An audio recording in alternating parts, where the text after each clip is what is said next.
नमस्कार, मैं हूं आपके साथ नम्रता। बीजापुर हमले के बाद जिस लापता जवान को नक्सलियों ने रिहा किया है, उसके रिहा कराने के पीछे एक 90 साल के स्वतंत्रता सेनानी का बड़ा हाथ माना जा रहा है।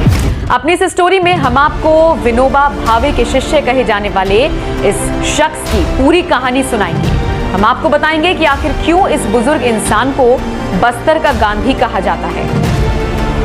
90 साल के इस इंसान के कामों को देखकर यहाँ के लोग इन्हें ताऊजी भी कहते हैं। लापता जवान को छुड़ाने में बड़ा योगदान।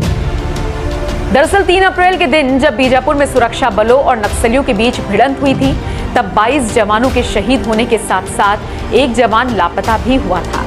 उसके बाद उस जवान को छुड़ाने की तमाम कोशिशें की गई, लेकिन कोई कामयाबी हाथ नहीं लगी। कई सामाजिक कार्यकर्ताओं ने भी राकेश्वर को छुड़ाने की पहल की थी, लेकिन निराशा हाथ लगी। लेकिन जब धर्मपाल सैनी ने इस मुद्दे की मध्यस्थता की, तो नक्सलियों ने उनकी बात को मानकर लापता जवान को वापस लौटा दिया।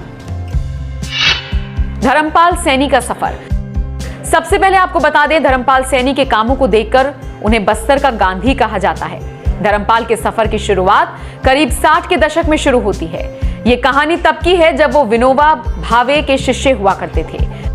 तब उन्होंने एक खबर पढ़ी, जिसके बाद उनका दिमाग बदल गया। दरअसल उन्होंने अखबार में एक खबर पढ़ी जिसमें लिखा था कि बस्तर की लड़कियां छेड़छाड़ और रेप करने वालों की खिलाफत कर रही हैं, उनका मुकाबला कर रही हैं।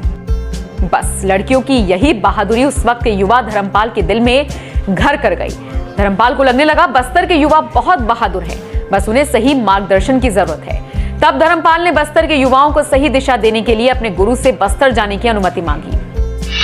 धर्मपाल सैनी की मांग पर विनोबा भावे ने रखी थी ये शर्त। अब धर्मपाल के दिल में बस्तर की तकदीर बदलने की बात थी, लेकिन गुरु की अनुमति भी जरूरी थी।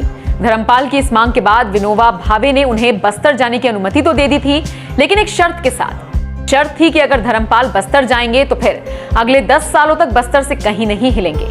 ये वो दौर था जब बस्तर के हालात बेहद खराब थे, सुख सुविधाओं का अभाव था। इस वजह से लोग बस्तर को छोड़ रहे थे, लेकिन सैनी जब बस्तर गए तो वहीं के होकर रह गए। धर्मपाल सैनी खेलने की देने लगे ट्रेनिंग।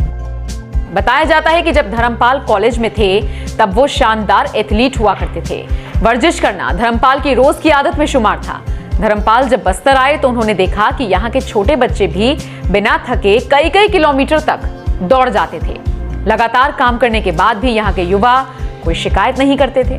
बस फिर क्या था, बस्तर के युवाओं की इस एनर्जी को देखकर धर्मपाल सैनी का एथलीट जाग गया। उसके बाद वो बच्चों को खेल की तरफ ले गए और खेल की ट्रेनिंग देने लगे। उसके बाद ये सिलसिला लगातार चलता रहा।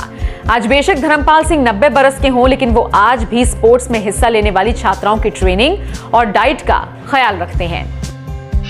साक्षरता को बढ़ाने का किया काम। खेल के साथ साथ धर्मपाल सैनी ने बस्तर की साक्षरता को बढ़ाने का काम किया।